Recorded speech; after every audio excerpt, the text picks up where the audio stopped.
Podcast for the 2024 RAVENOL ADAC, the 24 hours of the Nürburgring. And we have a break in the weather. It's good to have your company, everybody. John Hindorf, Peter Mackay and Joe Bradley in the Global Broadcast Centre for this first qualifying session, qualifying practice session, call it what you will. Here, no time is wasted. Every bit of track time that we will bring you today will have an effect on the qualification, particularly for those outside of the top classes. I mentioned a break in the weather. It has been torrential rain here in the Eifel region over the last few weeks, and it's meant the water table is very, very high indeed. The local rivers running perhaps 2.5, 3 feet or a metre or so higher than they would normally be at this time of the year. Last night woke us up, actually. It was raining so heavily, around about half an hour away from the Nürburgring. But we have, as I said, a break in the weather. And that means I think we're going to see a flurry of activity in this 1 hour, 45-minute session that gets underway in 2 minutes exactly from now. It's a relatively straightforward qualifying procedure for everyone outside the top two classes, SP9 and SPX. SP9 is effectively GT3.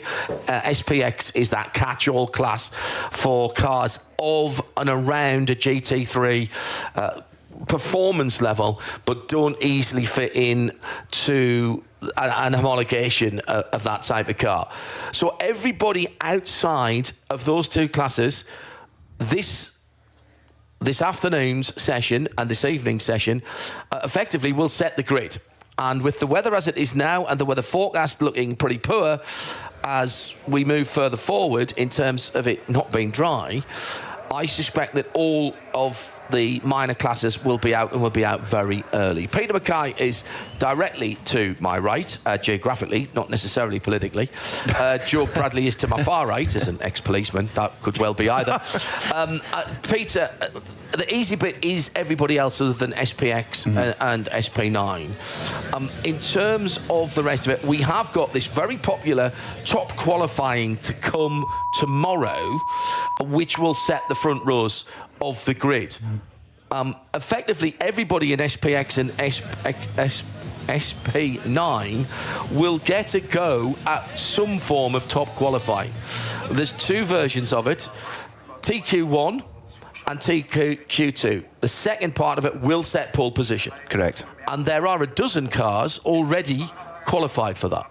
That's right. So here at the Nürburgring, Nordschleife, things are done a little bit differently, to say the least, for lots of reasons. The first two rounds of the Nürburgring Langstrecken series, the kind of championship that runs here at the Nürburgring, and the two qualifying races a few weeks ago, the data from that is all collected, and 12 cars have been given a guaranteed place in top qualifying 2, which is that pole position shootout. They are the 33 Falcon Porsche, the 911 Manthey Porsche, both Scherer Audis, in fact both Falcon Porsches as well, the Herberth Porsche, the number 4 Mercedes Team HRT car, the Red Bull Lamborghini, the 35 Vulcanhorst Aston Martin, the Team Advan AMG, the Pro Sport Aston Martin and the Lion Speed Porsche. There are 5 places left up for grabs in that top qualifying 2. Let's call that the pole shootout. That's the pole shootout. That's the pole shootout, Let's make that easier. It is top qualifying 2, but from our point of view, to make it easy for us and for the viewers and listeners, pole shootout. Pole shootout. If you're joining us on RS1 or on the video feed at radiolemans.com or any of the other outlets, good to have your company. And we are global for our video right through till the start of the race. There's one or two local exceptions to that when we get to the race, because there is other coverage for you. Green flag is out, so we're not going to get anything for a wee while. It's the usual, by the way. We've got the cones out on the start-finish line, which is right in front of us here in our global broadcast. We could not be... My left shoulder is pretty much on the straight. right there. So that's good. So you can come around the Grand Prix circuit and rejoin and carry back on around again. So the cones are out at the moment. You don't have to go out onto the Hats and back and start the North Loop. All right. So there's a dozen in there. Yep. They'll be joined by 5 more. We will have 17 cars in the pole shootout Correct. tomorrow. Everybody else who is SP9 or SPX will have a go for those 5 places. Correct. And there are some big names. I'll summarise the highlights of who needs to fight for those top 5. All 3 BMWs, the Team M RMG car and both Rover racing cars, they all need to try and get in. The last year's winner, the Fricadelli Ferrari, the Bilstein number 3 Mercedes, the Get Speed number 8, both Get Speed Mercedes-AMGs. So there is a lot to be fought over. There's going to be a few cars that are left disappointed. We saw that last year, didn't we, with Manti Racing, with one of the Rover cars, which ended up coming second. So it is possible. But you wonder, the Rover car that came second last year from 31st on the grid, you do wonder if it had a good grid position, might have challenged the Fricadelli car a bit more.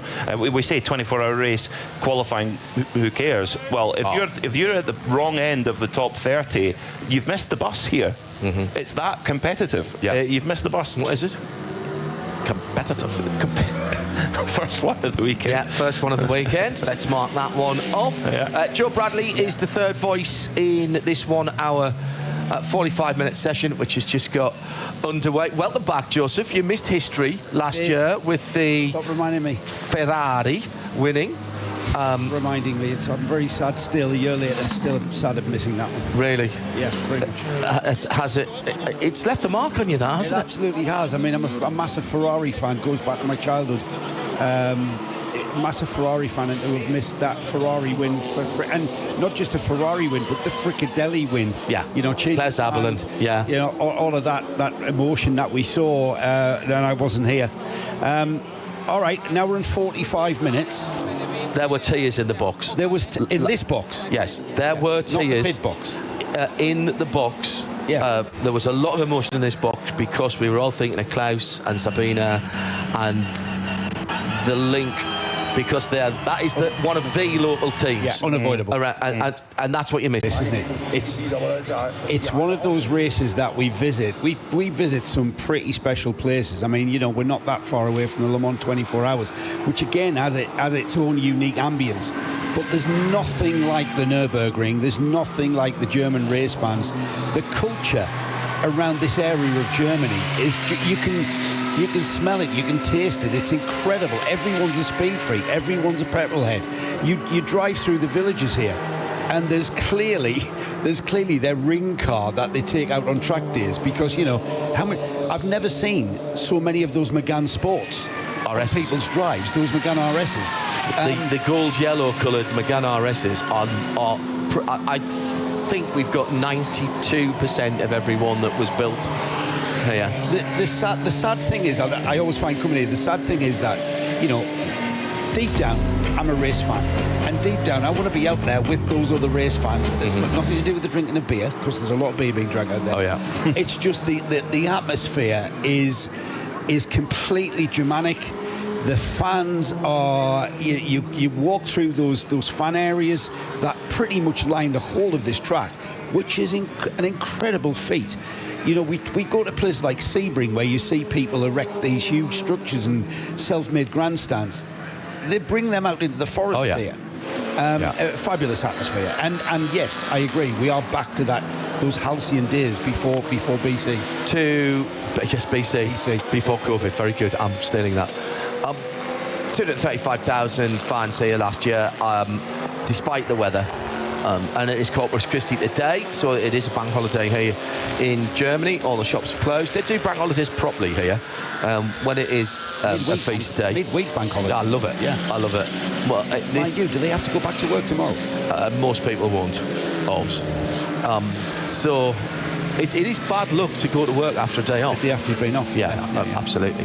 I used to work in local government, so I know that to be true. So I expect that we will be somewhere up around that figure of 235,000. It is... now, is it already starting to spit on with rain? Yes, it is, on the start-finish line, just outside of the Global Broadcast Centre. Back for 2024, an all-new Dacia Logan, Peter. Fan favourite. Controversial in some respects, but in others, the absolute essence of the variety of this race out on the Grand Prix circuits at the moment. A similar colour scheme, but a completely different car, brand new shell, and a different class for it for this year as well. That's right. It's got a different engine than what it had previously. It used to run in the SP3 class, which was for non-turbocharged cars. It now runs in SP3T, the T standing for turbocharged. So Oliver Kreise, Michael Lachmeyer, Yannick Lachmeyer and Maximilian Weissermel will drive that legendary car. A lot of them have driven the Dacia before. Oliver Kreise has had, this is his 6th season in a Dacia. And both Yannick and Maximilian, they've driven once before in the Dacia at this race. So they've all got experience of the machine, but with that new turbocharged motor, it'd be interesting to actually compare its lap times compared to last year. And this session here might well be the only direct comparison we get, because this may well be the driest that it is all weekend long, Joe. I mean, the controversy that John mentioned there was obviously the difference in speed in the car. But don't you think that having that car entered is still capturing the very essence of this event? This event was always about that eclectic range of cars that we're seeing here. I mean, I think this was a little bit before my time, and I've been coming here since 2014. But at the Berlin Taxi, that someone entered for year after year, it had like 500,000 miles on it, and they would bring it out here and compete in the 24-hour race. I mean, all right, we haven't quite got that, but that car there, the Dacia, is the car that's capturing that kind of spirit and that kind of uniqueness about this place. It is, and it's great to see it back after a pretty scary accident last year. It must be said. So good they're out there, and huge number of fans already out around the circuit. I think this session is going to be really, really critical for everyone outside of the top class to get their grid position, because this may well be the driest we see the circuit all weekend. So you've got to get out there and push early on and try and find out. And you reckon slicks is the order of the day? Oh, absolutely. You guys think that? You need to be out there straight away now. Because, all right, it's an hour and 45 session. It's an hour and 45. Got plenty of time. However, remind yourself, you're at the Nürburgring. And that 1 hour 45 with over, if the fastest cars are lapping just over 8 minutes, that 1 hour 45 is just going to ebb away. The meaningful times have not yet come in, as you might imagine, because of the length of the lap. We'll say this a few times, I think, in today's and probably tomorrow's sessions. This event requires a complete reset of your mind, because, as Brad has rightly said, it is like nothing else. It is like no other racetrack, it is like no other race, it's like no other pit lane, and therefore the times are like nothing else because of the lengths. We have to recalibrate. Yes, that's what I'm saying. Yeah. Because cleanse your mind of everything else motor racing. Because and when we get into the race the weekend, you may have a lap lead, but a lap lead's worth 10 laps somewhere else. There's like 3 or 4 conventional tracks, 3-mile tracks. There's about 3 or 4 of them. I can't quickly do the maths on how many miles and how many kilometres there are in comparison to a conventional racetrack. But you know what I mean by conventional racetrack. This isn't a conventional racetrack. Sector 7, which goes from just near on the way up to Mutkirch all the way to Galgenkopf. About halfway around the track. Near enough, 2 minutes 25 seconds was the fastest time through there in the qualifying races. That's a lot longer than some conventional races. That's longer than a GT3 car takes to go around Spa. Yeah, good point. Yeah, that's a very, it gives a bit of context. Right there. So they're basically lapping Spa just in sector 7, time-wise. Near enough. And that's what we mean by recalibration. That's why we won't necessarily get too excited. In the same token, though, if a lead can completely disappear, if you have a problem out on the track and the early part of the Nordschleife, and you have to get all the way back round, that it's probably as quick over, to just really. pull over and get a recovery truck back. Near enough. I mean, we saw that decide the outcome and the fate of several teams in SP9 in the overall fight last year, because the eventual winner, Fricadelli Ferrari, they did have a rear left puncture during the race, but it surfaced itself just coming out of Galgenkopf onto the Dottingerhose, so they lost around a minute. But if you looked at, say, the App Lamborghini, which got a puncture around S-Back, which is still in Sector 7, it's still well 3/4 of the way around the lap, that completely destroyed the race. Hello to Ben Stevenson, who caught up on Midweek Motorsport early this morning and is now tuned in while catching up on some editing. Looking forward to a great weekend of racing. Editing photographs, it looks like there, Ben, from earlier in the weekend, perhaps even. It looks like the Grand Prix track. Hang on, I've said that now, and I'm now, because I am a total anorak, I am going to have to look at that. Yeah, that's how you paint, isn't it? Is that it? No, red and white curves. No, it's not. No. Where was that at the weekend then? Ben, you'll have to let us know. Ben has done exactly the right thing at RSL_studio, but crucially, hashtag RSL_N24. Hashtag RSLN24. That's what we're looking at. And that comes straight through to us here in the studio. I'm just seeing that. There we are. Hashtag RSLN24. Blur Fiend. Now that chores are sorted, I'm focusing my full attention on the N24, tuned in from the pool in Florida. Oh, no, that was last year. Phew. RSL N24 is where you need to be.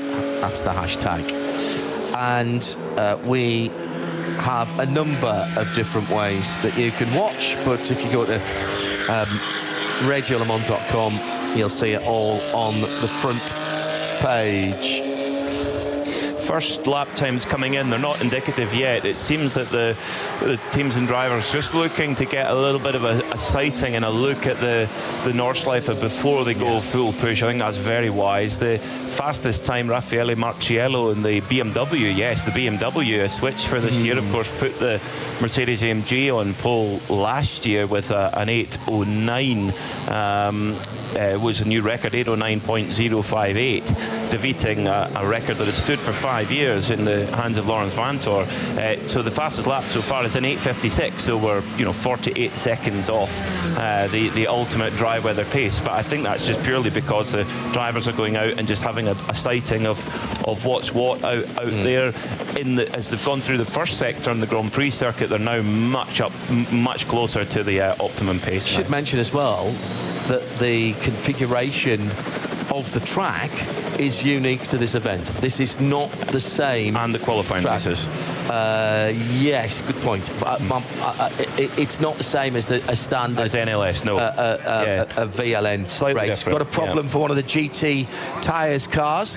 It's the number 502 that is off right at the first corner at the AMG, the Mercedes Arena. GT tyres, that is one of, I think, 5 cars that they've got. GT, one of, I think I count 8 tyre manufacturers, but I am prepared to be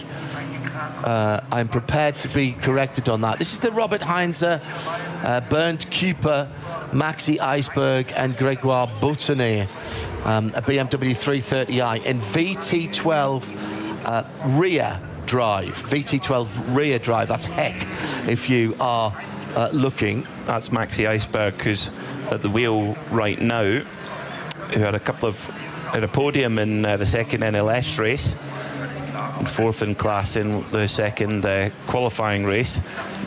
If you're going to have a spill off, that's probably the best corner to do it, because it's got the biggest gravel trap on the entire complex here. there aren't really many gravel traps at all on the Nordschleife, one or two, but very, very few. If you go off there, usually you're coming back with a very damaged car, but if you're going to go off at the first corner. Looks like he missed his braking point or something, because he's literally driven straight off. He hasn't contacted the barriers or anything. So, but plenty of time on this session to get in there and get up to speed, get the driver up to speed as well as the car, and get a feel for the conditions. We've had over the last couple of days, some pretty rotten weather. This morning when we arrived, it was really nasty, and we thought this is going to be a really tricky qualifying session. But it's dried up very, very quickly. In fact, it surprised me, John, how fast the circuit has dried, considering the conditions we had this morning. It's windy. That helps. And, yeah, true. And it's relatively warm. It was into the early teens early this morning when we came in for breakfast and to do all of our sound checks and things like that. By the way, thank you very much to our team on site here, Nürburgring TV, as ever, David and the crew, making us feel very welcome, and the Sport Total team in the TV compound just behind us to right, and in particular our two engineers who are two booths further down. Jakob's been very busy this morning. They'll be working shifts over the weekend, so thank you to them. And the unsung heroes, of course, is all the riggers who've already done all the hard work. We have 14 onboard cameras for you this weekend, for those of you with access to the worldwide TV stream. Up in London, Tim Gray, it's Rob with us today as well, and we'll be joined, in fact, our second group, the reinforcements are on their way. We were the advance party, if you will. The expeditionary force came in on Tuesday night, and our Mazda powered crew coming in a CX-60 3.3 straight 6 diesel, due to pick their creds up in about an hour, actually, as we've been tracking them down on the radar. Not exactly, but you know what we mean. Early start for us all coming over here, driving down, but a beautiful drive down on Tuesday. A little bit of rain, but great part of the world, and no wonder, Peter, this part of the world turns out some good drivers, because never mind the Nordschleife, the actual surface roads round here are like tarmac rally stages and billiard table smooth.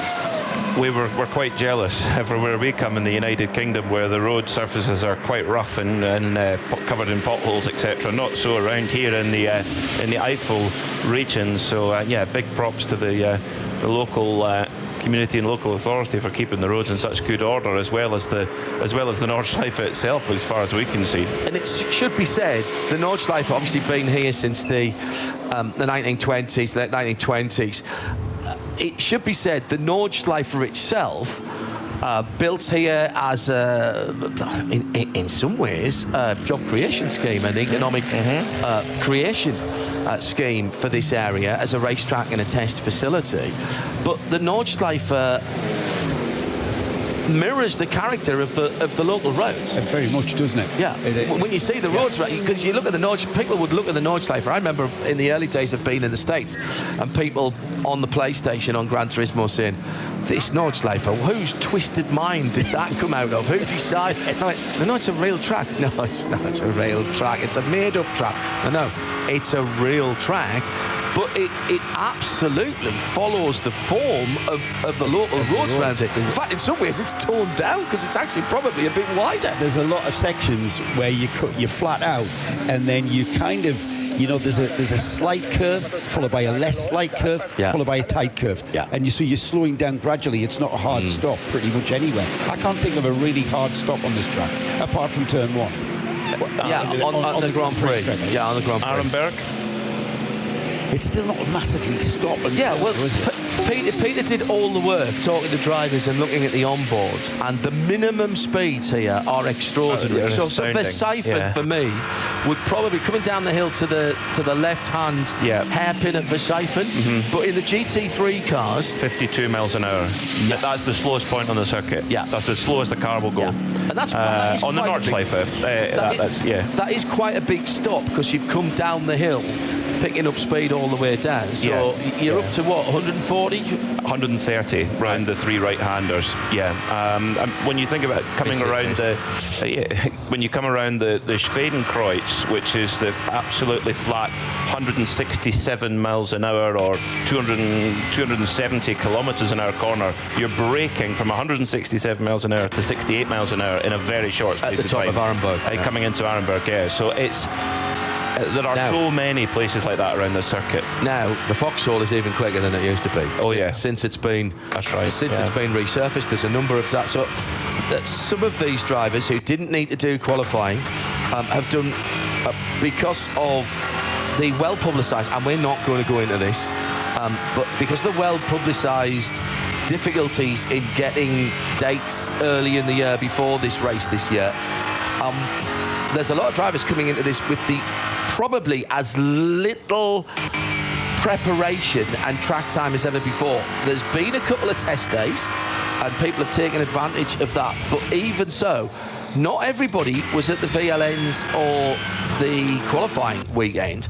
So some people here, there will be some people here who are experiencing this new surface, and there was a considerable amount of work done over the winter. Again, that's happened in the last 2 winters. So over the last probably 2 winters, maybe 3 winters, I would say probably the whole circuit has been resurfaced. And the difference in the Vauxhall, when we were covering the race and the early races in VLN, Nürburgring Langstrecke Series, and the qualifying weekend, it's visible. You can see the cars are quicker because it's smoother. Drivers saying that they are keeping their footing much longer up the hill on the other side. That was never a place for faint-hearted drivers anyway, but now it really is keep your foot down and hang on. It's incredible. Resurfacing also takes away those nuances of bumps. Yeah. That become, when we talk about local knowledge, we don't mean whether the track turns left or right. We mean where you position the car to avoid a bump in the tarmac that might upset the car under braking or acceleration. Which sometimes means you can't take what you would think is the exact line. Exactly. Add to that here, you have a camber in the middle of the road. Yes. So there are places where you're going backwards and forwards over the top of the crown of the road, and that affects the line that you take. Yeah, like a street course. Yeah. Because the water has to run. There's water here. Look how green it is. There's water here. So you have to be able to do that. Hashtag RSL_N24 at RSL Studio. Hello. If you are just joining us, this is a 1 hour 45-minute session, or at least it was. We have already done 15 minutes, and at the top of the times, Raffaele Marcello has put in an 8:33.7 in the number 98 Rover Racing BMW. His teammate, the number 99 car. Now, which of the Van der Lindes is that, Peter? In the number 99, Sheldon Van der Linde. Sheldon, that's right. Yeah. His brother Kelvin is in the number 27 Abt Sport Lamborghini. Yeah. So Sheldon previously... Sheldon in BMW. And he's just had a big slide there coming through Brunchen up towards Ice Curve. The circuit is definitely nowhere near its optimum at this stage. I wonder if it's quite green after all the rain that we've had.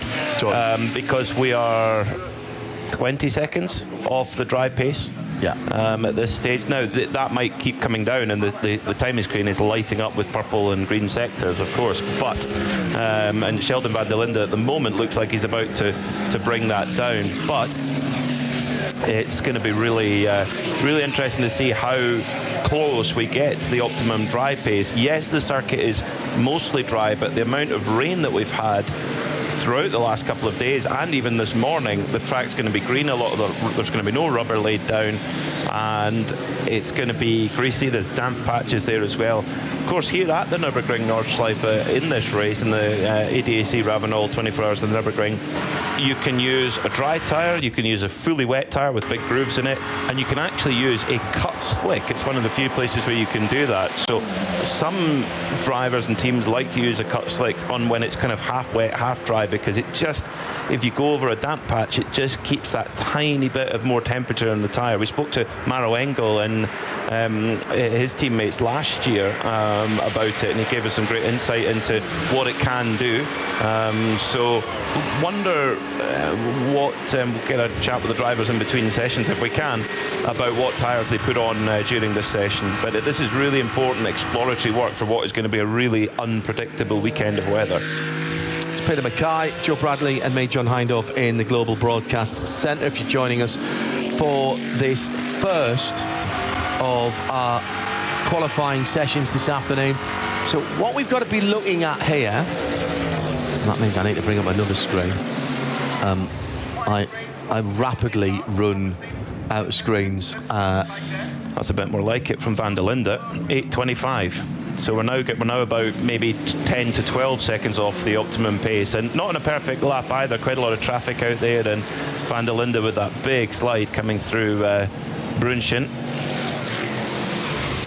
So let's have a look at some of the provisional pole sitters in the classes that won't be heading into the pole shootout. In Cup 2, Share a Sport, PHX in the number 116. Hoffa Racing by Bonk in the 888 is leading AT3. Hyundai with the Elantra number 830 leads TCR. Mark Bessing was put out earlier on. I think that's a very smart move. WNS Motorsport in SP10 with the 164. Czerny Motorsport, Jadon Blakemolen leading SP8T. That's the GT4 turbocharged class, and that's Peter Cate's car. Jimmy Broadbent and his teammates in that category as well. Czerny in 20th position at the moment. WNS Motorsport leads Cup 3 with their number 962 car. MSC Zinzig EVM ADAC is leading in SP3T with the 776. V2 rear drive is the number 510. Plus Lime Racing lead SP7 with their number 80. BMW 240i class is Adrenaline Motorsport, Team Manhattan Wheels. They've got the final 2 garages, 10 cars at the end of pit lane. That's the 650 car. VT2 front is the 482 car. I'll look some of these up later on when we get into the meat of these sessions, because they don't always have a team name on these cars. And V4, why can't I scroll down on that? It's rather annoying. V4 is Adrenaline Motorsport, the number 711. The 396 in 59th is a class leader. Let me go back to another screen. 59th, that is the BMW 325i. Adrenaline Motorsports 396. Porsche Cayman S in V6 is the class leader. And 275 BMW is leading SP3. You see how many classes they are now. They're in 74th. In 75th, the 446 V5 Porsche Cayman CM12 is leading their class. VT3 Kievan with 3A Sports. We've got a number of BMWs, a couple of BMW 335i's actually. They're second with the 750. They're leading with the 599, but they're in 2 different classes, V4 and VT3. And that, I reckon, is all of our leaders. We have had 87 cars turning laps out of 124 cars that we have on the timing screen. I wonder if some of the cars that are pre-qualified through to the pole shootout later this week may be saving themselves at the moment for this, Peter, and just working out when and where they need to be out. Because if the forecast is for wet weather this weekend, then bizarrely, actually driving around in the dry isn't going to teach you anything. Not really important, and all you do is risk the car, which you don't want to do. So looking at the cars that haven't gone out, nearly all of them are the cars from top qualifying 2 who are already in that pole position shootout. So you're absolutely right, John. Unless we go into a wet session and they want to go out and get some wet setup, then that's obviously much more, that's worthwhile. But right now, to practice on a dry track for what is very likely to be a wet qualifying, not really important, because all of the competitive running NLS 1 and 2 and the qualifying race 1 and 2 all dry. Yeah. So we really are going into the unknown a bit. There's not very many inexperienced teams here, though, and they'll have a lot of data knowledge for wet weather running here. However, as John mentioned earlier, it's had a resurface. That's had a resurface, yeah. Completely different in the wet if they've had not much. And also when we had Julian Andlauer he very kindly came to join us in the commentary box last year, and we're talking about the Porsche, and we're talking about how it handles the weight that's either added or taken away when there's a balance of performance adjustment, and they'd had quite a big weight added in it, and it really blunted their pace. And he said the car is, at that point, it could be different now, but at that point the Porsche was very sensitive to weight. Now the Porsche has had the best results, won all 4 races so far on the Nürburgring this year, and on overall pace looks very, very strong, but has been hit with 15 kilos extra weight in the balance of performance and had more wing angle added. So they might want to have a look at how that's going to affect it. But if we're not going to have dry weather, then I guess it's not so important. The weather forecast is that it's going to be off and on rain. Yeah. Now, whether we have whether we get a period like we have now, for instance, where it's going to dry completely. So it's hard to judge at this point. Hashtag blame Bradley on this, by the way, because Bradley yesterday said, I think we could be looking at a race where you never use slick tyres. You are going to use a cut slick, though. Intermediates. Yeah. And that's a fair point. At RSL_studio, use the hashtag RSL_N24. Joe said yesterday that you may not ever get a full slick on, but you are allowed intermediates, cut slicks, as they are often called. However, they can only be cut by the tyre manufacturer. We have, I think we've got 8 tyre manufacturers here, but again, that's some homework. Bruce Jones will have done that. You know he will have. So he'll be listening now in the Mazda on his way here. So send us a note, Bruce, because I know you've done that. Peter is now targeted. Isn't it great to have a tyre manufacturer war race? Yeah. So only the tyre manufacturers can cut the slicks, and they have to be done to a specific pattern that has to be approved by the. Oh, you're only up to you're up to 7 already. 8, 9. At least 9. Yeah. I got to 8.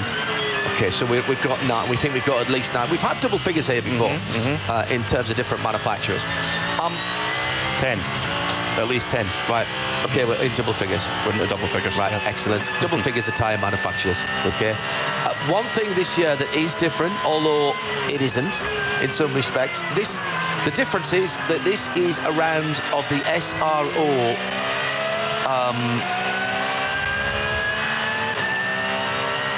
the SRO International GT Championship. However, that makes no difference at all to the event. They're not in their own class, they're in the general classification, and they have been relieved of the requirement to run Pirelli tyres in this race. The whole championship is normally run with Pirellis, although not sponsored by Pirellis, I noticed this year, not one of the title sponsors, possibly due to this being a bit of an outlier. I'm indebted to Michael Z. Hello, Mickey Z. The TQ2 runners can't join the quali session till 20 minutes into the session. That's a great point. Yes, that's a really good point. I had seen that, but I've read so much in the last few days. I feel like I'm cross-eyed in some places, and B, I can't remember what I've read and what I haven't. So thank you, Mickey Z, for that. Having said that, we have had at least 20 minutes now, and still some of those cars haven't come out. I said, what did we say before? I think we said we'd had 80 odd. We've now had 110 of the 127. So it has brought a few more cars out to play, as it were. Optimised laps, by the way, guys, have been stifled somewhat by a number of slow zones that are going out. We've got a slow zone, a new one at Schwalbenschwanz entry. We've got a slow zone at the Stefan Bellof and a new slow zone at Metzgerfeld. Totally unrelated incidents, I would think, considering the geography of that. But that is stifling what, we're not going to see an optimised run at this stage. By the way, that BMW 502 was dragged out the gravel and has continued. That was very, very early on here. So if for the qualifying for everyone but the top class, you had to get out there. You really had to get out there early before the slow zone started coming in. Now the car that's gone off is the Glickenhaus at Metzgesfeld. That's the Glickenhaus is off on the exit of Metzgesfeld on the left-hand side of the road. In fact, the second part of Metzgesfeld, the second left. There was a little stream of water running across. It was very, very narrow. It wasn't huge. Yep. But that's clearly unbalanced that car, hasn't it? Maybe gone on the throttle through it and sort of put the car off. It looked like he was up against the barrier. It's Thomas Much, by the way, who's driving it. The car didn't look from the right-hand side. The right-hand side, the car looked fine.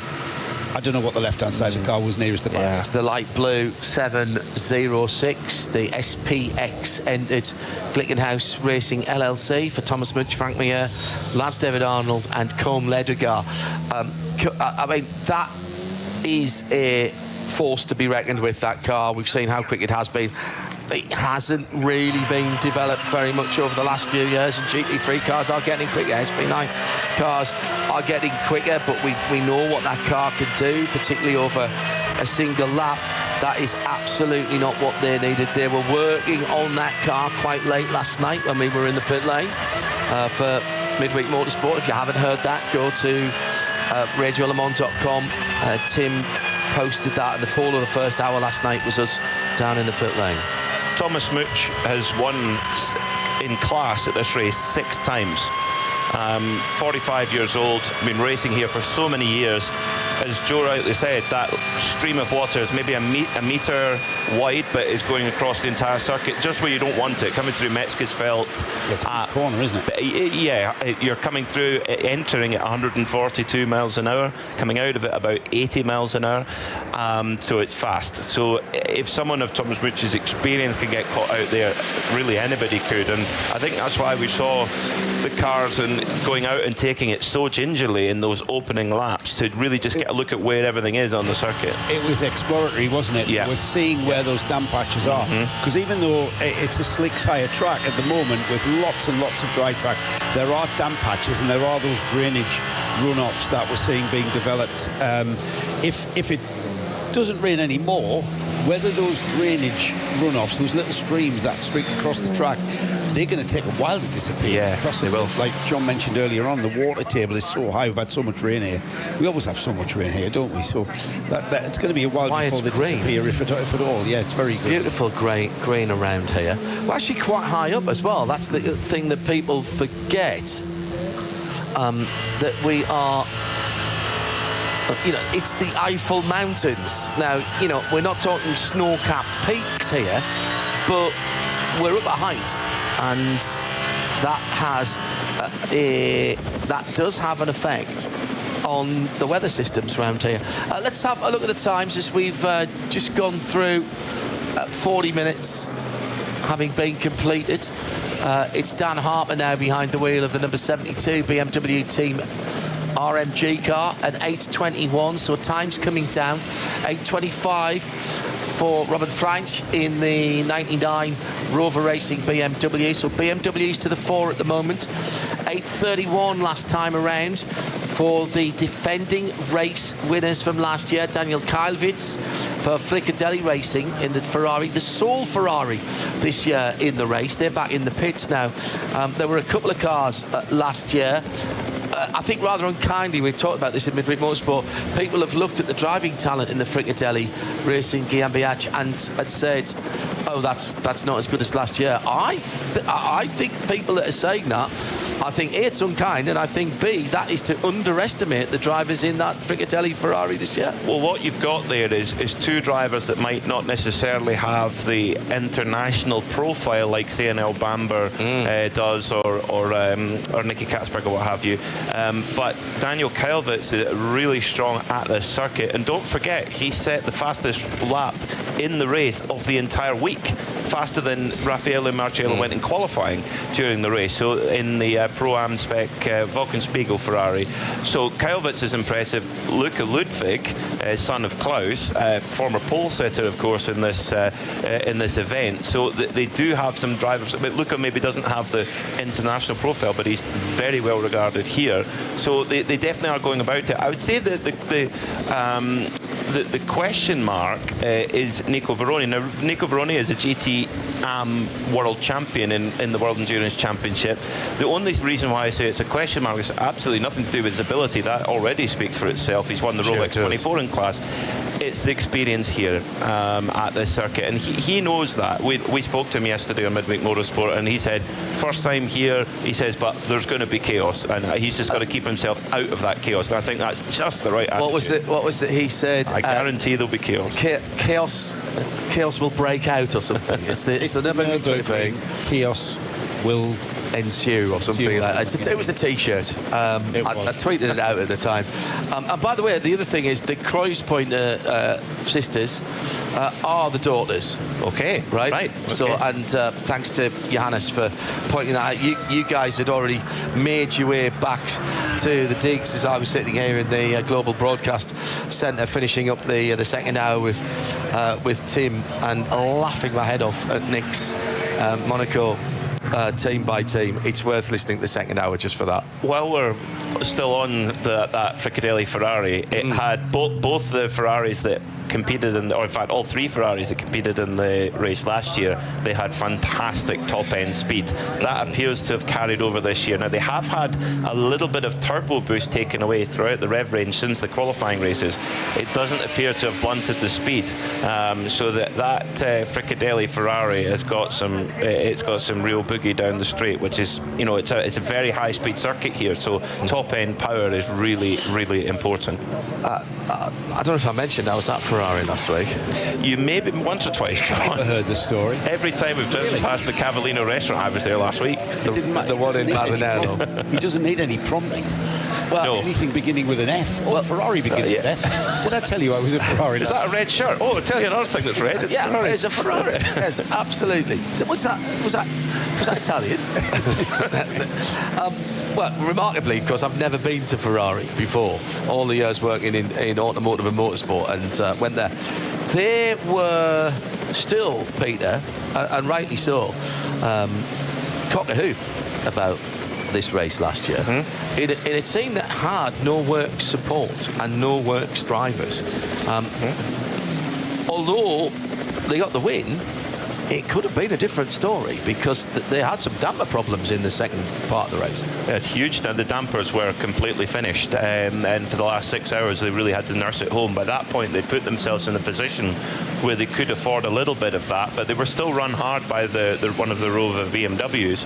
But the thing where they really won themselves the race was when they got the puncture. A lot of teams are getting rear left punctures, and they got a puncture coming out of Galgenkopf onto the Dottinger Hole, where you're still 3 or 4 kilometres from home there. Nicky Katzberg limped the car back very carefully, and where that race was, well, where they didn't throw it away was in the serviceability of that Ferrari, where at the back of the car there's a modular piece which can clip off the car and clip back on again. So they clipped off this slightly damaged piece, put on the new piece, and they managed to do that within the minimum pit stop time and not lose any additional time. Now, walking through the garages, Johnny Palmer and I noticed last year that Fricadelli Ferrari were the only team that had built a kind of racking above the car where they've got a whole rear piece and a whole front piece waiting ready to go. Now, one or two teams this year, in fact, funnily enough, Valkenhorst have that this year. And who's driving for them? David Pittard, who drove for Fricadelli last year. He's going, guys, I've got this great idea. Let's try this. Maybe the gantry comes with David. Maybe he has a gantry. He's a fabricator in his spare time, maybe. But that it's like Tri-Light. Thinking ahead. It's like a Tri-Light. The triangular section, kind of thing you see at concerts, rock concerts. Yeah, it's very like that. Yeah. Like you would see on a stage. And it's built as a skeleton inside the Fricadelli garage again this time, and they're sharing actually with a world debut. Yes, so another red and white car, the brand new John Cooper Works Mini road car. The only thing that is changed from the road car that will be sold to the public, I guess, at the end of the year, it has a racing safety seat, a roll cage, and a proper racing steering wheel. And as far as I can see, a fire system, and as far as I can see, that's about it. Yes. And it's run by the Bulldog Racing Team. They've got two cars, and they've got their little. When the cars are sitting in the pits, they've got two Bulldog stuffed toys that sit on the top of the cars. It's great. I know, Joe, you are the king of the tracker. You might want to check the 706 because on the race control channel, that car has continued under its own steam. That's good news. I think that's what that means. My translate isn't working on the live ticker. So your German's been so good this week, though, John. It's got us through, hasn't it? You were quite shocked, weren't you, yesterday when we had a omelette in a baguette once, but that's only once. No, that was share in Spanish, wasn't it? A necktie between two pieces of bread, which was lovely. Pits, John, is the answer to your question. Excellent. Well, it's got there under its own steam. So well done to Thomas Much for getting it back, and they'll be starting the process of assessing the damage at RSL_studio. The hashtag is RSL_N24 for the 2024 running of the ADAC RAVENOL 24H Nürburgring. This is our first qualifying practice. The time's counting in this, so don't think we're just cruising around for a bit of fun and remind ourselves where we're going. And we have a new fastest time from BMW Team RMG, an 8:21.487. Max Hesse, formerly of the BMW Junior team, in that car. Change of personnel there. Neil Verhagen has been asked by the BMW management to concentrate, Peter, on what's going on in the States. So Charles Weerts has been drafted in to what was, in past times, a very successful BMW Junior team lineup. And I think this is a great opportunity for them to do very, very well. And in fact, for Max Hesse and for Dan Harper, they must be absolutely yearning to win this race. They've tried for several years now. They've been up there. They've been really hit with bad luck over the last couple of years, and they're just desperate to get that win. It would mean the world to them. They've concentrated so much on the circuit and the racing here, and I think they're in a good position to do that. The BMWs so far in the session appear to have fairly decent pace from what we can see, and when you look at the times at the Hatzenbach, for example, Kevin Estra very close to the times through that section that were set in the qualifying race, which was full dry. So there are parts of the circuit that have got good pace, but problem for the Conrad Lamborghini, which is was going slowly with some damage on it, Joe. Yeah, I didn't notice that. That was coming off the Grand Prix circuit onto. So was he already onto the? Well, that's the question. And check him out on that. Hello to Harry Chandler, who's getting ready for his grand départ for the Tour de Mont.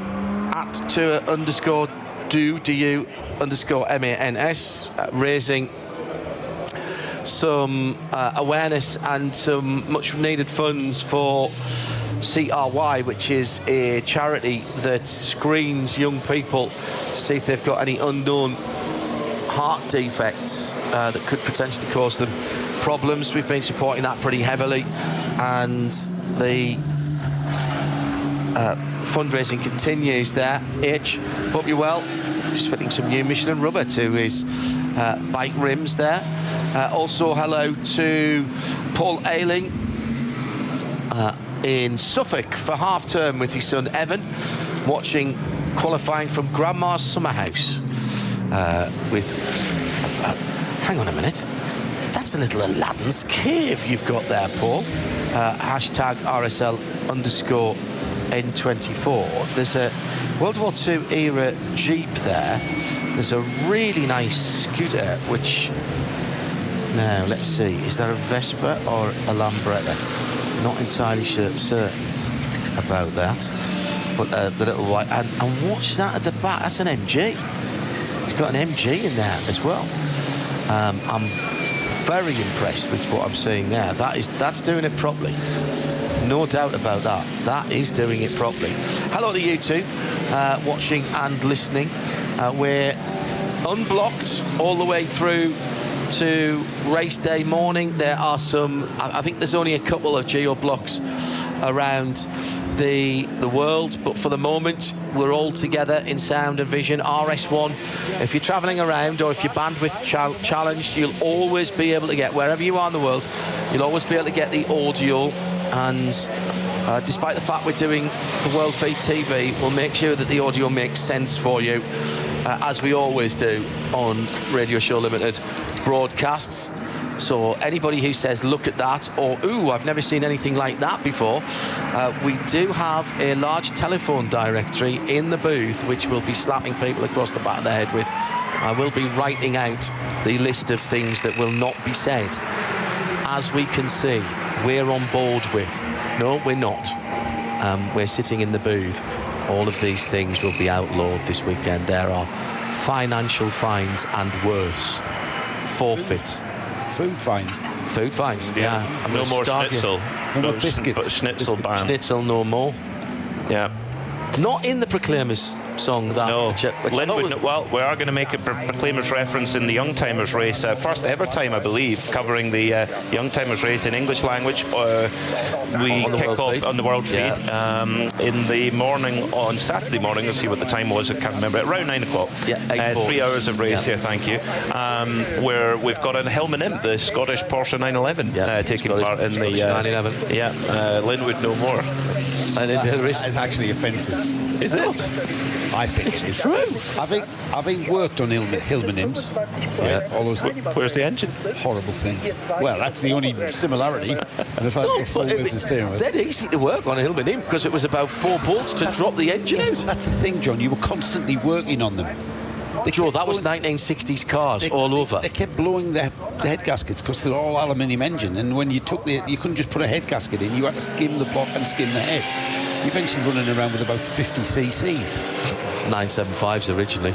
The Conrad Lamborghini has made its way back, and in fact isn't even going to go straight. Actually, no, has to go all the way around the Grand Prix track and then back in. Of course, the cones are up. Yes, so that's a good point, Peter. You can't access the pit lane directly off the end of the Nordschleife here, and the Hyundai end can in the curve. race. You can in the race, but not in these sessions. No, I think it's a great idea, because then you can just do a quick loop of the Grand Prix track and then go for a flyer. I've got a question. Remind me, during the race, can you come in the back door of the pits? You can, but then that loses you. Penalty, don't you? No.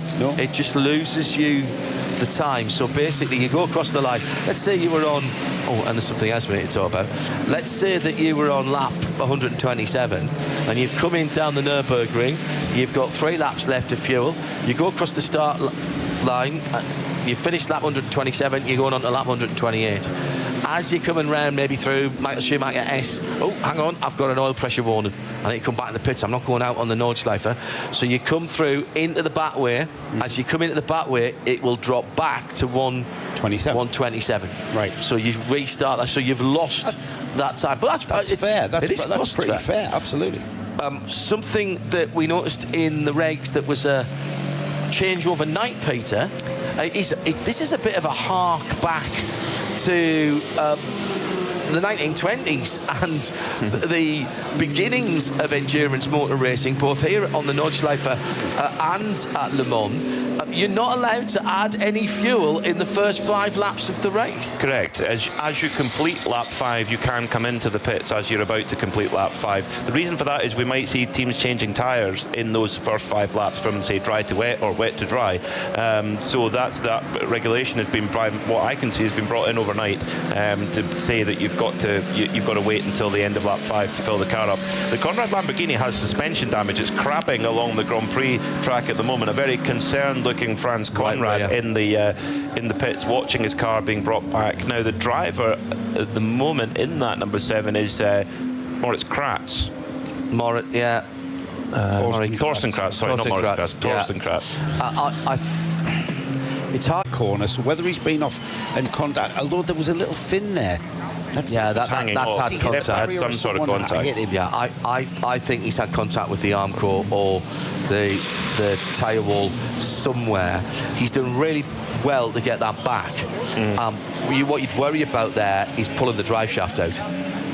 Because you could quite easily do that when you've got suspension damage. If the wheel's moving around, you can quite easily pull the drive shaft out. Don't ask me how I know that. As usual, in his denim jeans, Franz Conrad is in there. He's always gets his changed. He gets his sleeves rolled up. Of course, winner with his own team here in 1993 in a Porsche, won this race overall.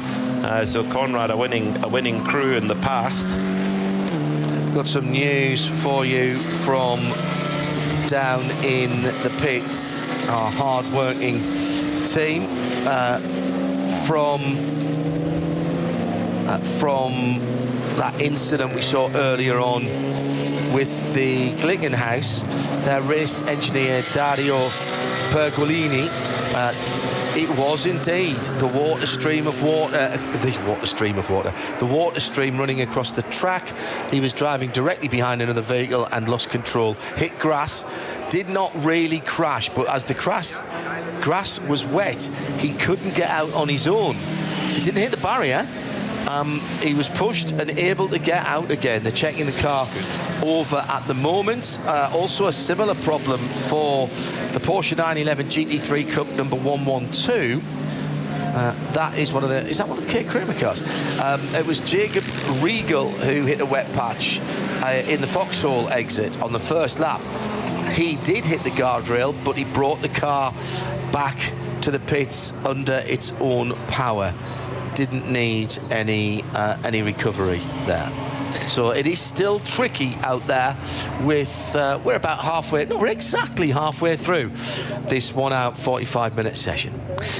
The grass is very unlikely to dry at any point during the weekend. The track may dry, but the grass won't. So if you go onto the grass, you are going to be a passenger. If it came out sunny for a day and a half, maybe. Yeah. So if you go on the grass, unlike last year when we had dry weather all week, where we saw lots of drivers having to put 2 wheels up on the grass, or even choosing to put 2 wheels. There was dust being thrown up. Dust everywhere, and it was not fine, but a lot less perilous than if you did it in these conditions. It was actually muddy. It was. Yeah. And what was really nice is when the sun came, because of where we're situated in the Global Broadcast Centre, and because we've got glass everywhere. One of the very few booths that we use anywhere in the world that has Venetian blinds in it, and you do need that. Phil Anson had spotted that. Hello, work. You need to. Oh yeah, and that work. Actually work. However, it got so hot in here last year and so sunny in here last year, we actually had a decent crop of tomatoes in the 5 days that we were here. It was outstanding. You could have ripened fruit in here. It was lovely.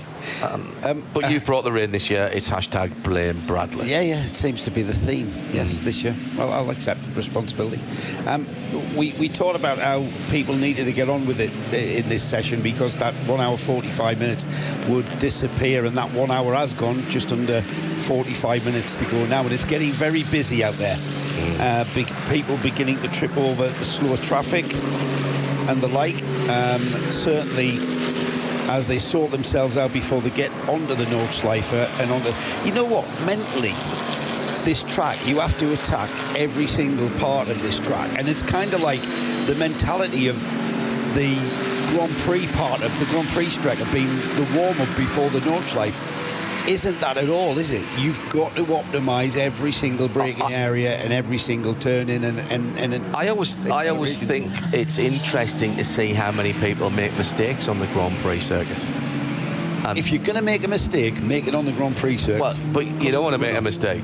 You're still going to have to get dragged out. That's the thing. You're less likely, I agree, you're less likely to hit anything, but you're still going to have to get dragged out. So at the moment, there are 3 choices to be made when you come to the end of the Grand Prix circuit and to the Vidal chicane. Here are your 3 choices.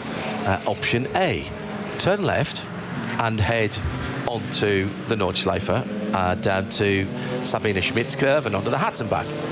Option B, make a, as our sat-nav would say, make a half right through the tyre wall chicanes, come back round onto the start-finish line and start the Grand Prix circuit again.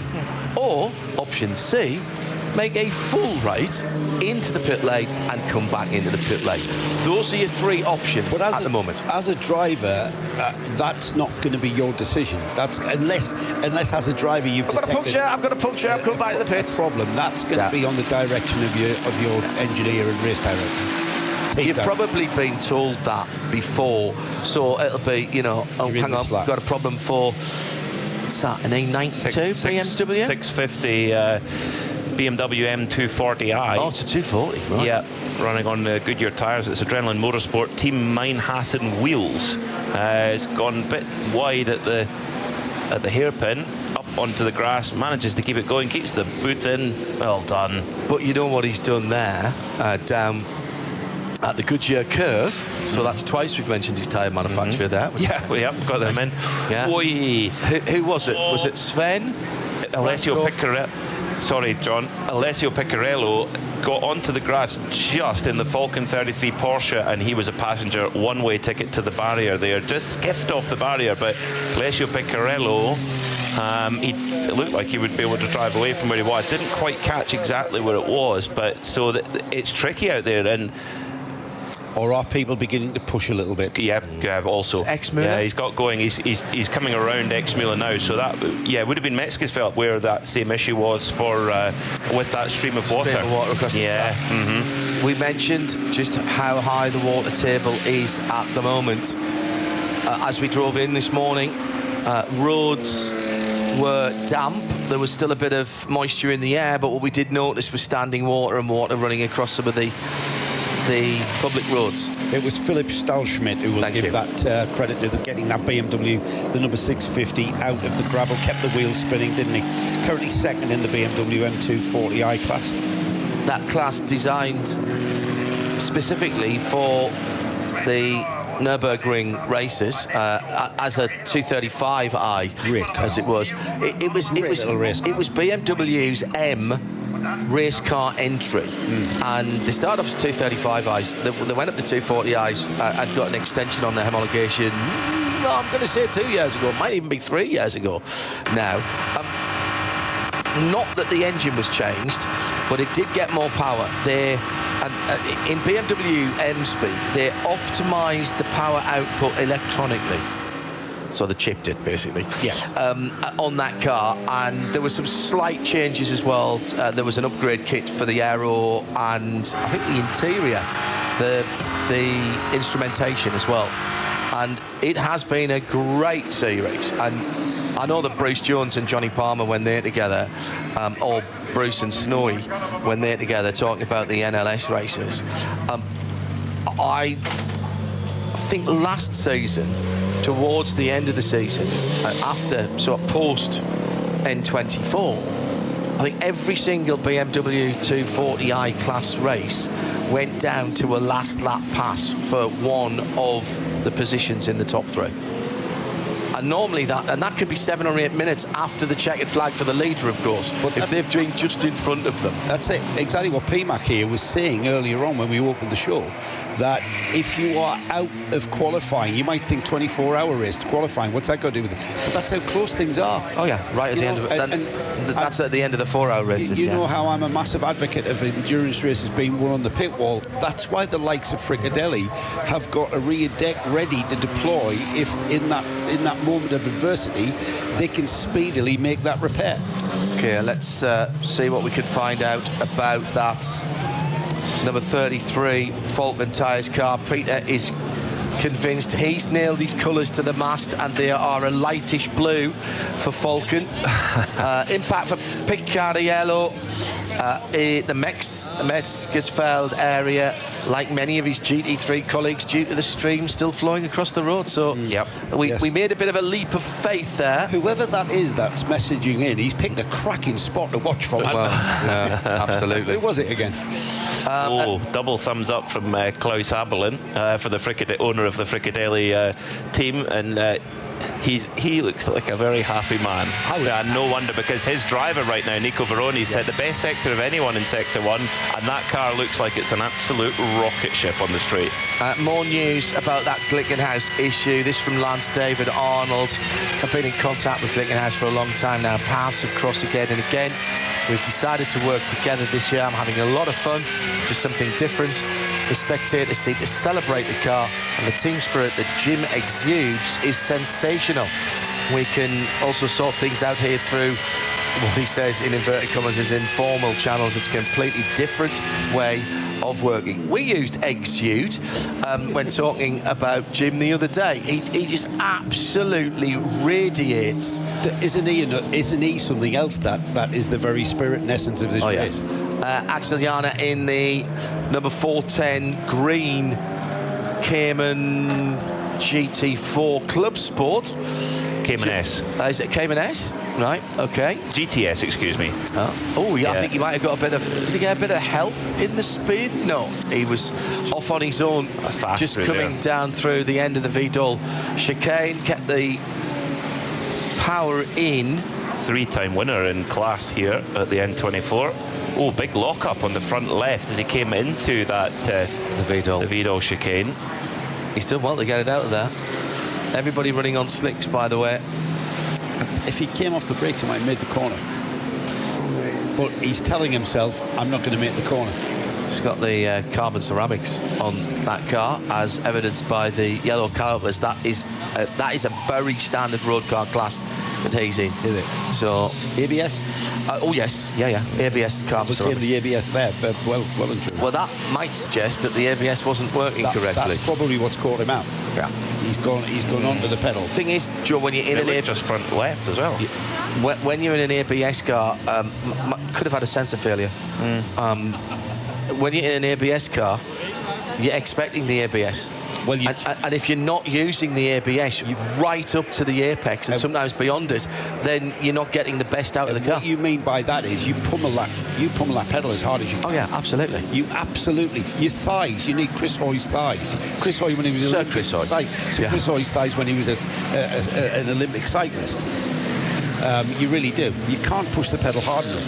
And normally you're left foot braking on those as well. A two-pedal car, so it's a big bang on the left foot.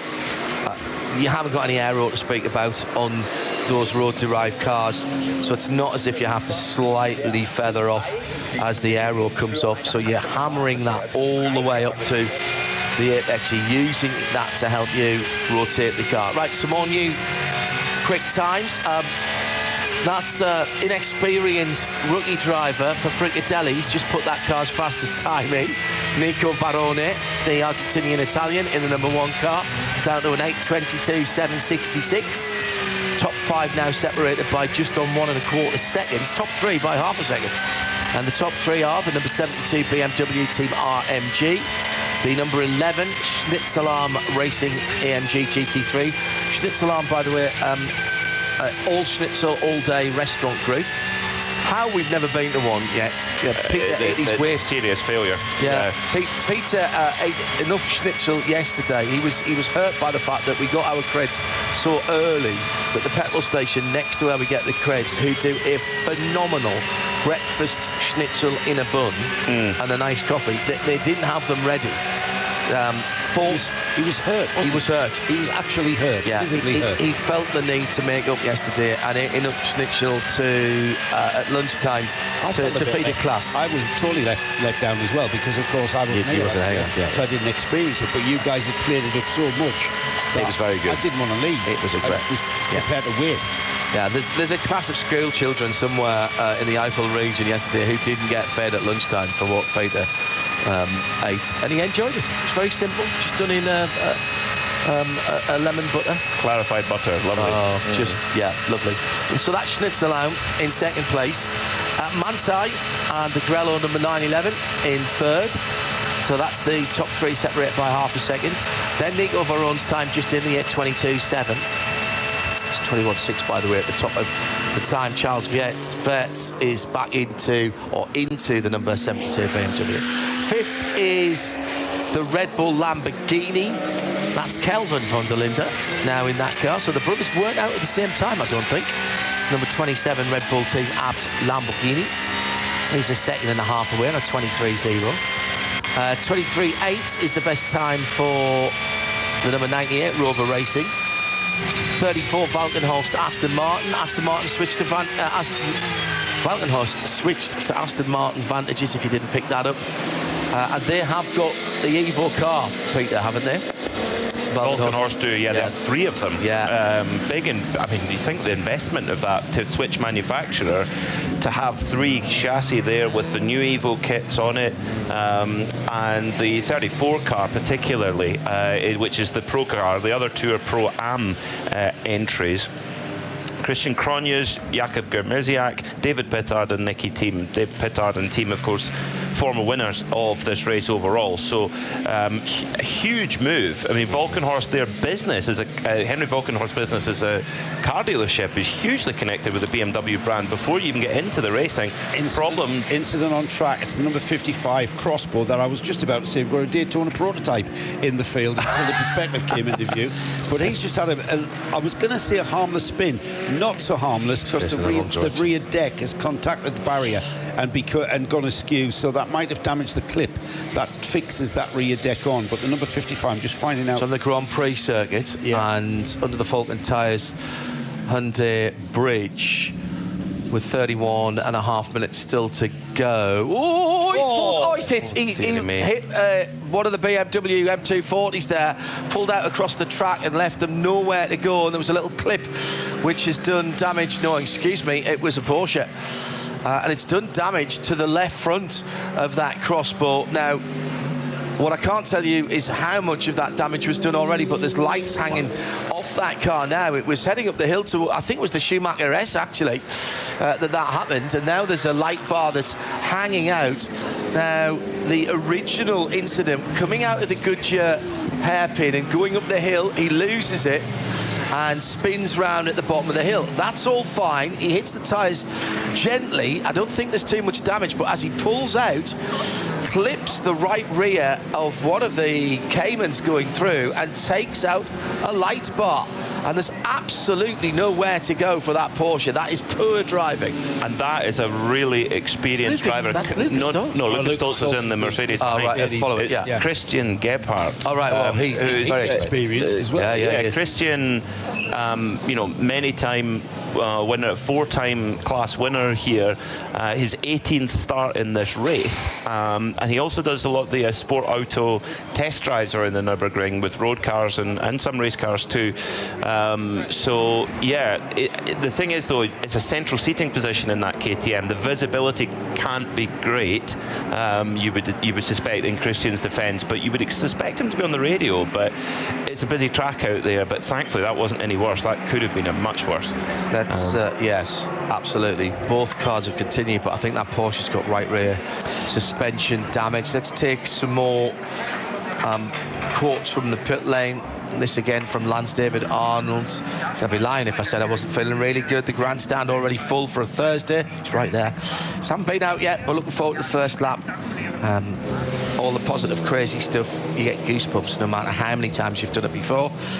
We're not sure how the rain may play out because we haven't had many rainy laps with the car, but we're open to anything and highly motivated. In the SPX category, we're not running against too many of the people, mainly just ourselves.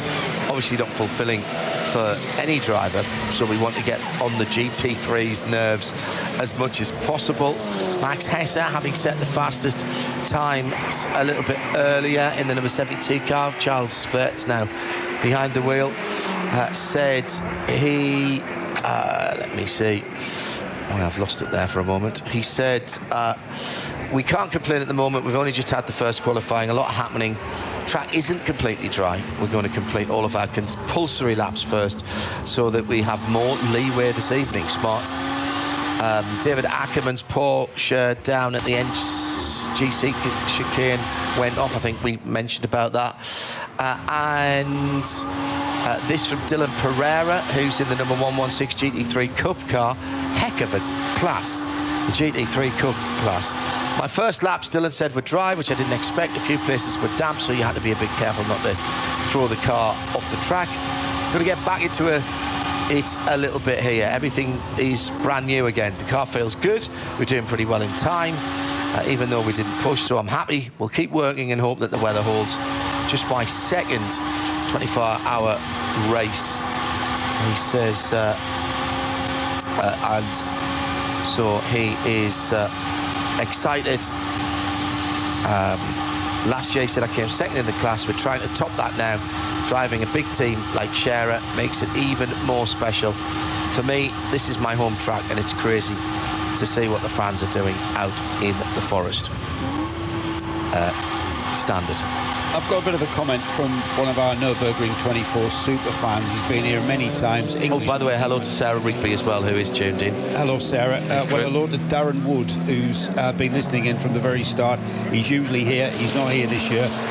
He's made an interesting point. An addition to this field would be a perfect addition.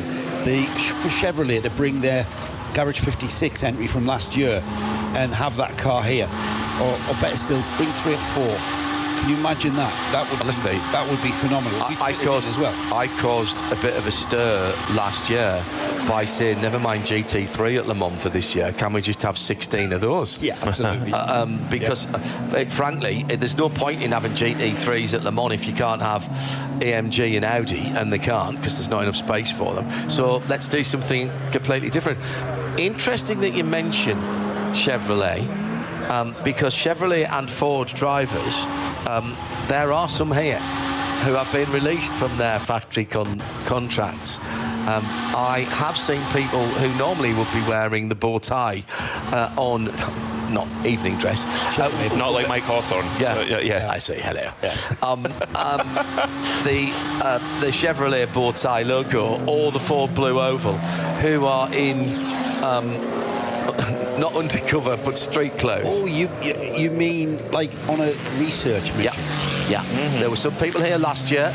There's people here now. It is a bit more difficult because there is an IMSA race on the streets of downtown Detroit, with qualifying tomorrow and the race on Saturday, just a 100-minute race. It's just the pro classes, so it's the prototypes and GTD.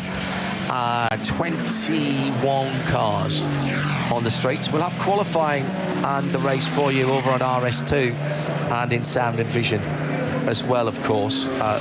Qualifying is after we're finished tomorrow night.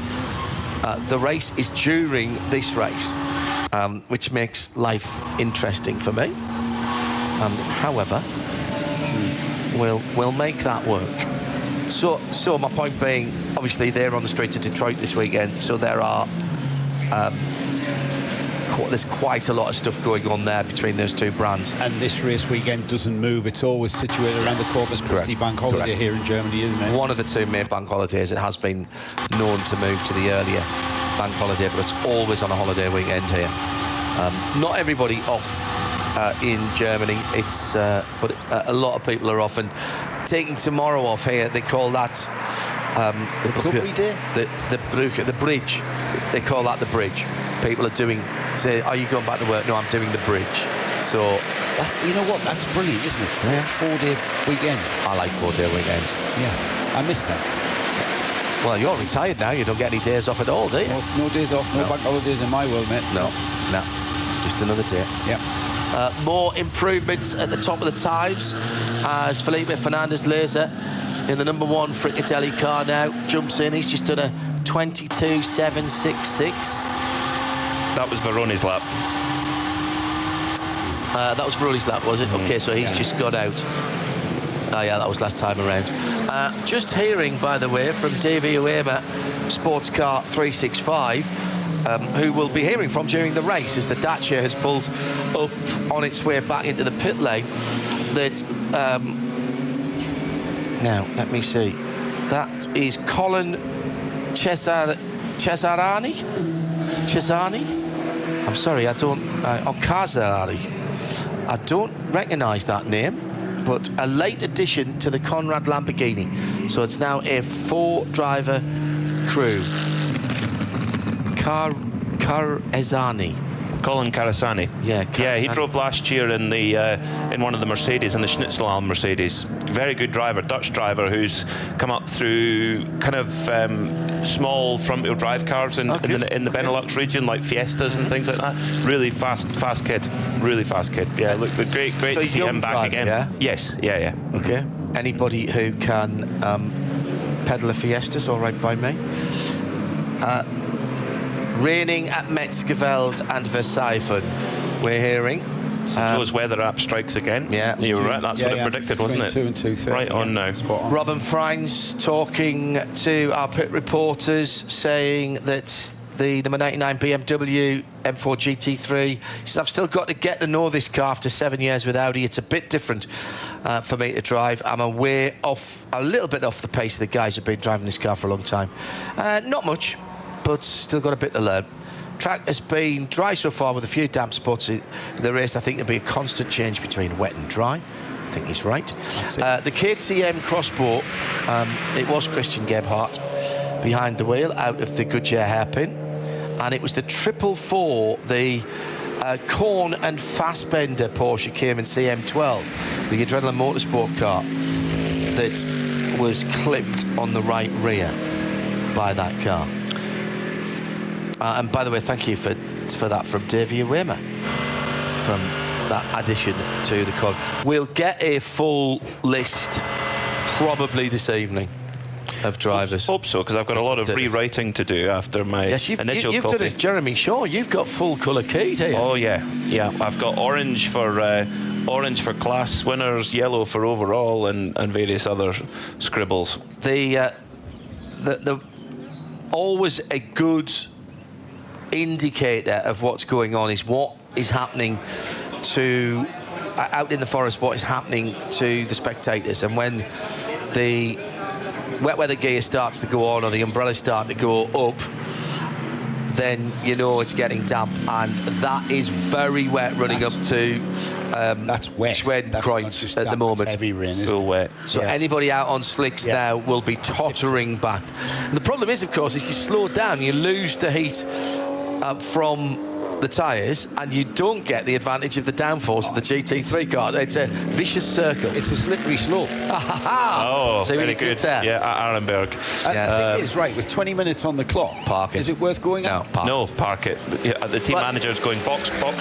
The only thing I might do is have people go around the Grand Prix circuit and scrub in some wets, if it's wet enough on the Grand Prix Great track. idea. Yeah, this very is the good. first opportunity we've had for track action, remember? Correct. Yeah. I don't...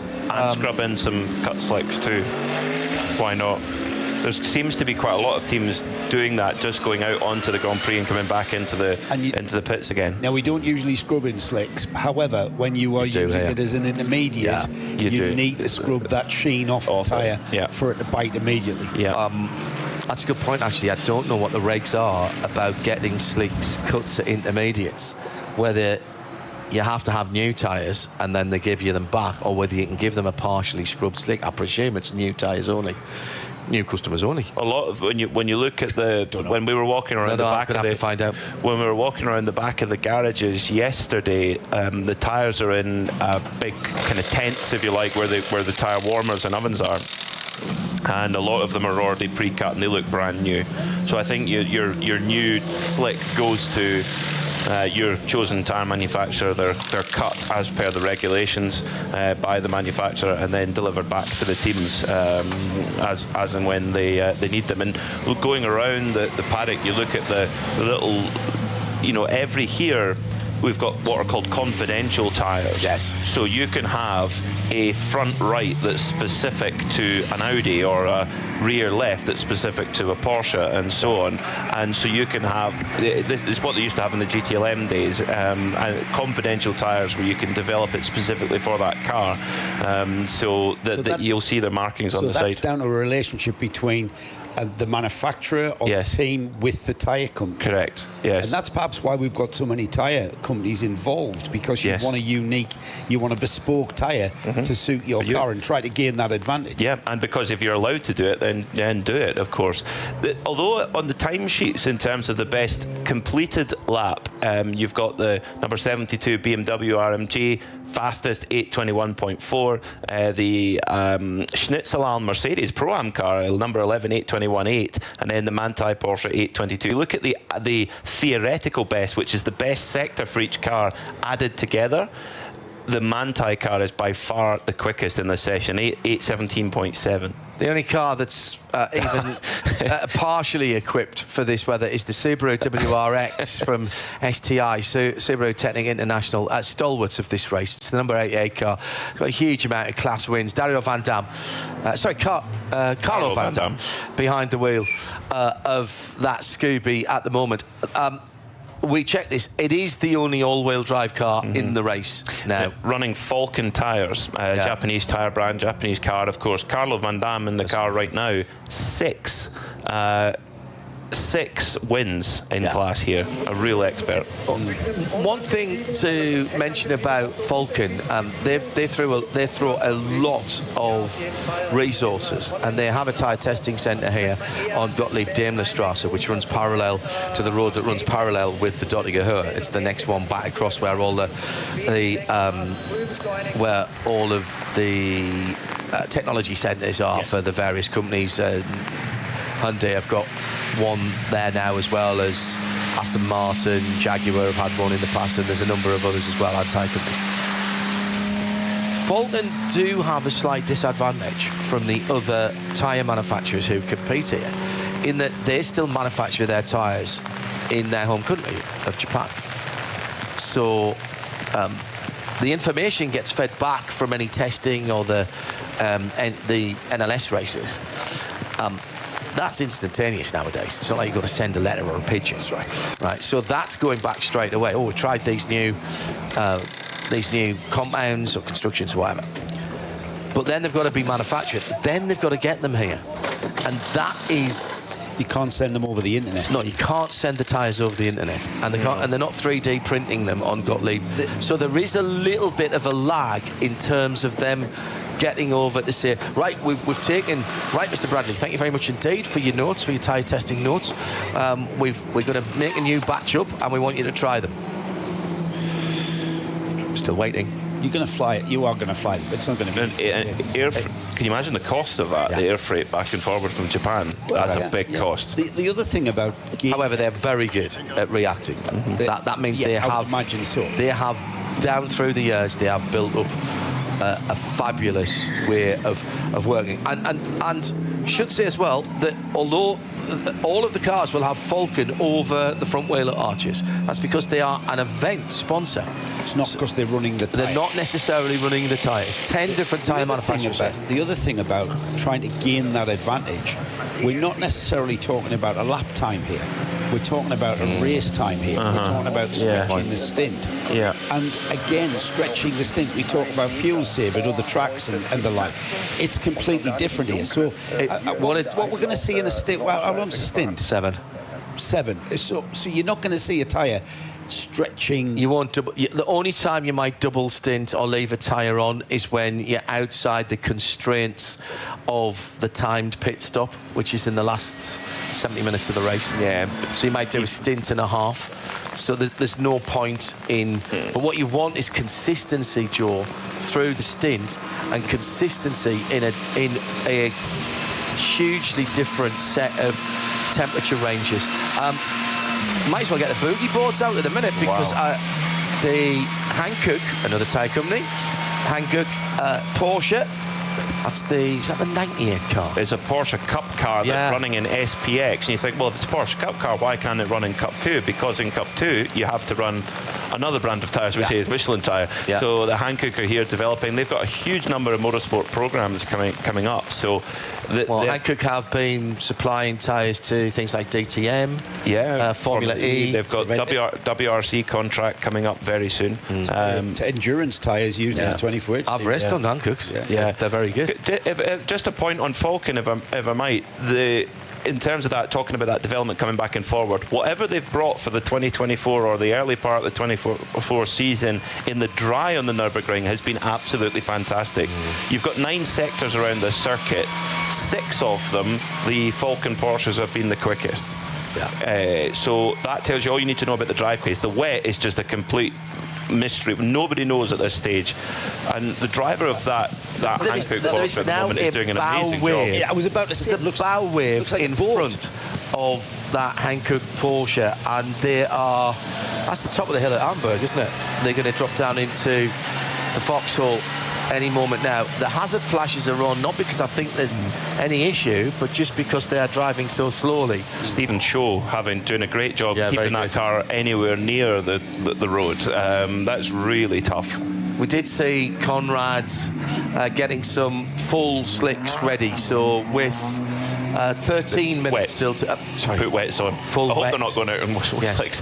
full wets on that car with 13 minutes to go. The other thing we might see with the very, very changeable and sporadic rain that we're going to have across the weekend is when we get heavy rain at one point of the track, completely dry at another part of the track, for a considerable part of the track, you have to put the tyre on that's going to suit the worst part of the track, because the jeopardy that's involved in that. I mean, all right, it's going to. You don't take chances here. Changing. You can't. You can't. You'll go to. I think we're going to see a lot of cut slicks used this weekend. Yeah. Now, and here's another question that I don't know the answer to, actually, because it's a grey area for tyres. So there's 116 tyre allocation. Yeah. That's slick tyres. Yeah. Rain tyres are on top of that. And are infinite, because obviously that's a safety thing. Where do inters fall then? I think they're on top as well. So they don't come out in slick allocation? Even at 116, you're not really tyre limited. It's a fairly healthy allocation, I would say. Looking at as that rain came down quite suddenly, Felipe Fernandez-Lazar, in that defending champion Ferrari for Fricadelli, was on slicks. So he's had to limp that €1 million Ferrari home in the pouring rain on slicks. It's his job. I bet you he's being pushed back into the garage as we speak. I bet he's just going, there's the keys. Just relax. Just take your time. Yeah, that's the only thing you can do. He's a hero badge. No. Felipe's very experienced. The Glickenhaus going back out in this weather with a full set of wets on that car. Still coming back round, Sven Müller, Porsche Works driver, in the number 33 Falcon tyres, Falcon shod GT3R Porsche. This is the 33 and 44 are the two Falcon cars. He's over at Adner first. He's got a long way to go. He's got 3/4 of the Nordschleife still to go. But what I've noticed there in the wet, and this is the first time that we've had wet running, is that new tarmac is very, very shiny when it rains, and it's not dissipating the water. The water is sitting on the top of it, even though that's quite a hill heading up to Adenauer Forst there, but you can see the standing water on the top. And I'm just wondering as well, given that it was only laid last winter, and given that, all right, I'm not saying there's been no rain here, quite the reverse, but I'm just wondering how much of the oils are coming up from that as well, and that will be affecting the grip levels. We are seeing drivers using the wet line, which is off the conventional racing line, and they put the car widths away from that at certain parts of the track. And they're going... The tarmac is more exposed there. It hasn't got a layer of rubber on it. The other thing that they're doing that is, you know that it's bad, is that they are driving so slowly that the preparation on the windscreen isn't dissipating the water, and they've got the wipers on. And the wiper is an absolute last resort in a racing car. Now, that looked like a Lamborghini blasting past. Yeah, the apt car. That was the apt car. That will be on wets. And I wonder if Falcon here are testing what the drop-off is on the cut slick. The slick will almost be, don't even try it, but I wonder if Sven Muller, right now, coming through Verstappen at the slowest point of the circuit, is on a cut slick, and they're trying to calculate what the sector-by-sector times are. That's really... He's just gone past the alternatively fueled Toyota, Dirk Adolf behind the wheel of that Supra GR. And now dropping down towards the bridge. Adenar Town just underneath. Will have their fun this weekend. Drove down there on Wednesday during the day. It's Thursday. No, they didn't have Adenar race day this year. Did they not? Because of roadworks. Oh. Yeah. Wow. Yeah, but so the thing is, this is maybe Falcon are thinking, of course, they might have a lot of different tyres that they can throw at this, just to get an idea of where are they losing pace, where are they gaining pace on, but from wet to cut slick. But he's heading now up to Bergwerk. No, he's just cleared Bergwerk. And through... let me finish the sentence, Joe. Sorry. He's heading up to and through Bergwerk, and... You don't go up to Bergwerk, you go down to it. Well, indeed. And now climbing the hill, much steeper than it appears when you watch television, up towards Mutkirch. And it's still raining, but you can tell by the way he's driving and the revs he's using and how he's moving the car around the track. The grip level has changed massively. He's got way more grip underneath him now, and that's not because the tyres have magically switched on in the last 2 kilometres. It is absolutely down to the changing conditions. If not metre by metre, certainly half kilometre at a time, whether it's under the trees, whether it's not under the trees, whether it's exposed to the wind, whether the rain's reached there or whether the rain's gone through. They're like Disney clouds. They're like little black Disney clouds who were just downpouring on certain parts of the track and less so on other parts of the track. And that's what we saw there. Very little black rain cloud. Exactly. Hovering over There's no the sign of Winnie the Pooh out there. There was a bear being dangled by a crane on our footage earlier on, which I've still he was digesting that one. It was a hammock. Sleep well. Sleep well. I see. Thank you. So interesting sort of... I mean, you think about it from 25 kilometres, that's up the longer end of a World Rally Championship stage, and they often talk about, have I got the right tyre for half the stage, and not, off for the Vulcan Horse 34 on the Grand Prix circuit. It's in the barrier, back into the barrier. This is the black and gold Evo Aston Martin. Oops, the 8 Vantage. It's currently running 9th, that car. Just put in its fastest lap as well before the rain came out. 8:24.9. Now, as we mentioned, the extra driver Karazani added to the Conrad Huracan. Maxi Paul, who's in there, said it was difficult, typical Nürburgring weather, and he's not wrong there, is he? Rain here, not there, first time in such conditions for me. The qualifiers were completely dry. Now driving into a rain shower like this with slicks, it's not easy. There's nothing at stake right now, so the main thing is to keep the car intact, and really not easy in these conditions. It is a battle for survival out there at the moment, gents. Hugely so. The incident for the Vulcan Horse car was at the Valkenhorst car was at the Michael Schumacher race, and where the car just snapped back on Kuba Gamaziak. He's out the car. The number 24 Lion Speed Porsche had one coming around Schwedenkreuz, which is a seriously quick corner in the dry, and there's 2 pools of water running along there. And also got up onto the grass, managed to gather it up. So there's lots of drivers finding it very difficult out there. Wonder what tyres Kuba was on though. Well, he's had a good look at the right rear of the car by climbing up onto the tyre stacks to see if there's any damage before he tries to pull it away. With only 5 minutes left in the session, I'm not sure I might bother with that. He's got the car fired up again. The positional lights are still on. If you're in the pit garage, you can see those pictures that are being produced on the live stream. You're going to tell your driver just to relax. Sit in the car. Mate, just let's stay dry. We'll come to you. Yeah. Let's get it recovered. We'll bring you back, and then we don't want to damage the car any further, because he might have bent a toe link that will eventually snap. You know, you just don't know. Full drive shaft damage, gearbox. Before you let it get back out. Okay, that's a front-engined rear-drive car, but effectively that's got a transaxle on that car to balance the weight out. And it's a car that's very new to them. Yeah, that's a very good point. That is a very, very good point. So down inside the last last 4 minutes, excuse me, we have a code 60 at the foxhole. So there's been an incident there as well. That yellow flag has just been... There's still people going out. Give them their due.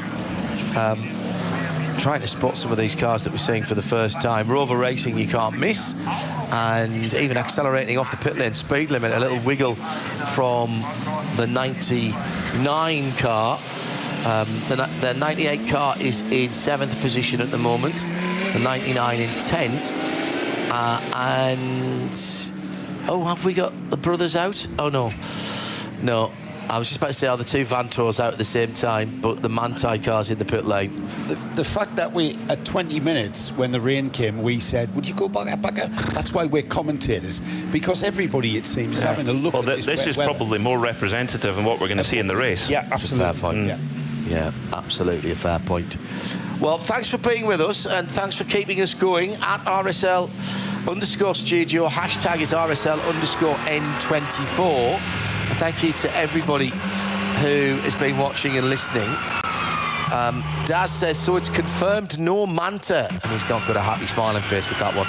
Volker Strycek, who is the Manta man, who normally comes with some of his children, actually.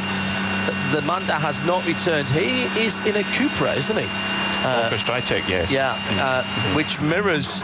The race car mirrors the colour scheme of one of the Cupra intervention vehicles, which is... in no way confusing, to be honest.